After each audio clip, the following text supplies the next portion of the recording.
les marchés financiers avec IG Markets, CFD Trading. Bonjour, c'est Gilles du site boursicoté.com. Voici l'analyse technique des principales paires de devises du marché Forex, ainsi que l'analyse de l'or et du pétrole pour les matières premières. Journée donc du lundi 16 mai 2011, nous commençons tout de suite avec l'euro-dollar qui continue d'évoluer au sein de son trend baissier. Dans l'analyse écrite, je vous n'avais pas indiqué de signal baissier parce que je considérais qu'il n'y avait pas assez de potentiel et qu'on risquait trop, même en cas de cassure d'un élément technique, de remonter. Eh bien, l'idée était la bonne puisque nous sommes tout simplement revenus tester le haut du trend sur lequel nous sommes maintenant. Vous voyez que le trend ici a provoqué un rebond baissier, donc juste à la fin de cette bougie. Donc nous sommes toujours bien circonscrits dans cette tendance baissière ici. Je rappelle que la sortie de tendance, donc pour casser cette tendance, il faut absolument casser cette résistance baissière et donc venir dépasser le précédent plus haut. Pour l'instant ce n'est pas le cas. Au niveau des indicateurs, on n'est pas trop suracheté survendu, donc on pourrait sortir, puisque là on voit une belle situation technique relativement neutre du point de vue du RSI stochastique, avec une tendance légèrement haussière sur le MACD, mais il y a du potentiel, d'autant plus que nous sommes sous le coup d'une divergence haussière bien visible sur le RSI ici, on voit les plus bas de plus en plus bas, et ici les plus bas qui remontent, donc ça correspond en général à un essoufflement du mouvement. On peut constater cette divergence plus légèrement sur le stochastique. Bon, au niveau du MACD, on l'avait bien constaté sur les premiers plus hauts, sur les premiers plus bas, pardon, mais bon, là depuis que nous sommes revenus dans une tendance un peu plus molle, on va dire, on ne constate plus grand chose au niveau du MACD. Donc attention, on teste ici une cassure au niveau des supports résistance. On a marqué un point bas juste après l'ouverture à 1,4048. Donc c'est un précédent, donc c'est un nouveau plus bas, puisque nous avons dépassé ici cette zone sur laquelle nous étions précédemment, et là on remonte sur le trend, donc on ne sait pas pour l'instant jusqu'à quand va descendre le trend. A priori on serait plutôt en phase d'essoufflement, donc on devrait avoir un test de sortie prochainement, d'autant plus que les Bollinger nous donnent encore une fois pas mal de potentiel au niveau d'une possible sortie haussière. Passons tout de suite au câble, donc paire livre sterling contre dollar américain. Nous avions marqué un objectif suite à cette tendance baissière ici, et donc à ce retracement qui était venu se loger sous les 50%. On est toujours ici avec un objectif qui se situe à 1,6118, qui est une extension de Fibonacci par rapport donc au retracement. On a pris un inverse en extension pour trouver un objectif. Pour l'instant l'objectif reste à porter, mais pour l'instant n'est pas atteint. Nous avons donc validé la cassure ici de ce précédent plus bas. Nous sommes en train de remonter, alors peut-être pour marquer un overlap ici, donc l'overlap, je rappelle que si nous venons rebondir sous cette zone, nous avons de grandes chances de venir prendre ici l'objectif qui nous avait été donné par les retracements. Par contre, en cas de retour ici, on pourrait très bien avoir une invalidation. Donc attention, je rappelle que dans ce cas le stop est sur le 61,8. Alors ceux qui sont les plus prudents, j'ai tendance à dire que dès qu'on a validé la moitié de l'objectif, soit on peut alléger, soit on peut ramener le stop au PRU. Alors le PRU, prix de revient unitaire, ça correspond au prix d'entrée. Ça c'est pour les plus, je dirais que c'est pour les plus prudents. Les deux manières ne sont pas forcément identiques, puisque si vous ramenez votre stop au PRU, vous gardez votre exposition complète. Par contre, vous avez plus de chances de venir ramener votre stop, puisque le stop s'est rapproché. Plus on rapproche son stop, et plus on a des chances de l'exécuter.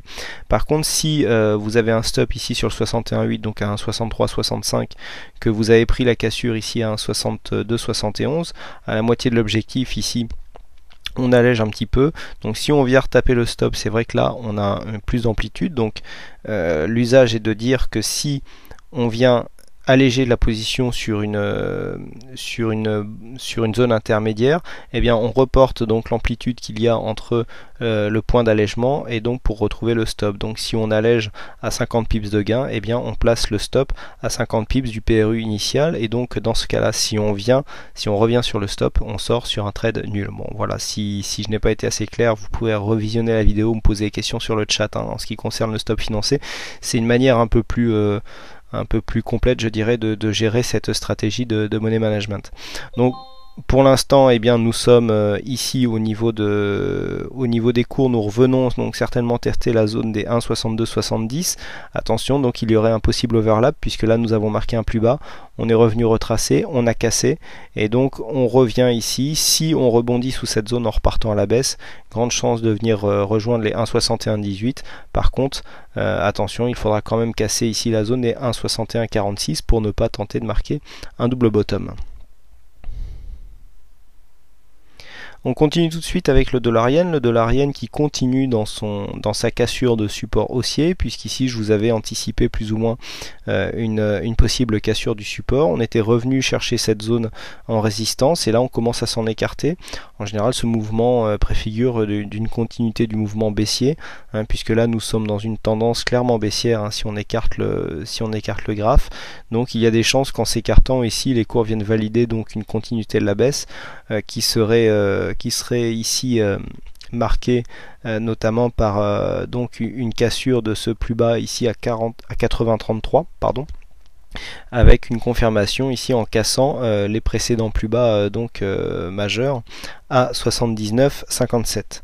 Hein, voilà donc ce que l'on peut dire au niveau du dollar yen. Vous voyez comment les bandes de Bollinger sont assez resserrées, ce qui dénote en fait du manque d'amplitude au sein même de cette tendance, puisque il n'y a pas vraiment d'écartement, de resserrement, très peu de volatilité, hein, la tendance est assez régulière et donc les bandes de Bollinger nous indiquent ça.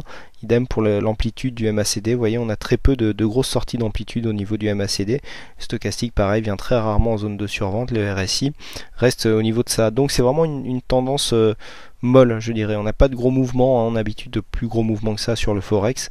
Là pour le dollar yen, pour le coup, eh bien c'est assez régulier. On continue avec les matières premières et donc l'or donc en dollars qui nous dessine un triangle symétrique. Alors le problème c'est que nous ne pourrons pas valider normalement de sortie, puisque en fait normalement les cours doivent rentrer par en dessous, hein. C'est-à-dire que là en fait le support qui donne le triangle, il n'y a pas de franchissement avant d'entrer dans le triangle pour venir marquer ici les zones d'oscillation. Donc là c'est une zone de consolidation. Logiquement une zone de triangle symétrique comme ça, si la figure était vraiment parfaite, on devrait avoir une sortie par le haut, mais là pour l'instant nous n'avons rien. Au niveau des indicateurs on est vraiment neutre, hein. On voit un RSI stochastique ici neutre et puis le MACD qui ne nous donne aucune indication. Donc pour l'instant on attend une sortie d'un côté ou de l'autre. Je dirais plus, ça ressemblerait plus à un triangle à sortie haussière qu'à sortie baissière, mais pour l'instant bon il n'y a rien de fait. Au niveau des Fibos, là on serait sur un retracement qui nous donnerait plutôt une sortie baissière, donc c'est difficile de définir une tendance car il y a des indicateurs qui indiquent une sortie haussière plutôt, hein, notamment au niveau de la dynamique du MACD. On est encore montant ici et puis on voit que on serait plutôt montant sur le RSI aussi, hein, puisque si on trace une ligne de tendance sur les indicateurs, hein, ça peut se faire aussi, eh bien on peut voir que la ligne ici serait plutôt montante au niveau des supports, mais on a aussi une ligne descendante ici au niveau des baisses. Donc bon là moi je pencherais plutôt pour une sortie haussière, mais vraiment c'est contradictoire. On a des signaux dans les deux sens, donc il faut vraiment attendre une sortie nette pour se positionner, car là on est dans une zone d'incertitude.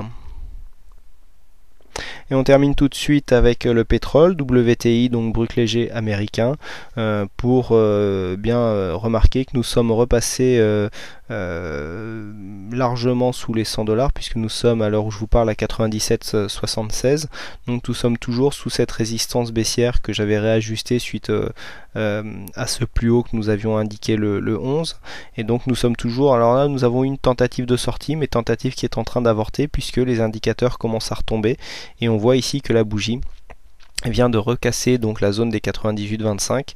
Donc certainement que nous allons venir tester ici la zone des 94,68. Donc ici, pour l'instant, plutôt continuité à la baisse, mais c'est un peu comme pour l'or, puisque si on trace ici une zone, alors la ligne est beaucoup moins nette puisqu'elle est pas régulière, mais on voit qu'ici nous sommes sur une zone de triangle, mais qui serait légèrement plus, là on aurait plus tendance à venir valider une sortie baissière, puisqu'on voit que le support ici est beaucoup moins dynamique que la résistance. Donc là, on pourrait plus facilement sortir donc à la baisse de cette figure, mais bon, rien n'est sûr pour l'instant. Encore une fois, comme sur l'or, les signaux sont assez contradictoires en fonction de ce que l'on regarde.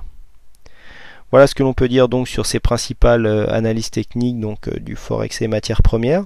Mais il ne me reste plus qu'à vous souhaiter à toutes et à tous une bonne soirée, bonne chance dans votre aide, et je vous retrouve dès demain pour de prochaines analyses vidéo.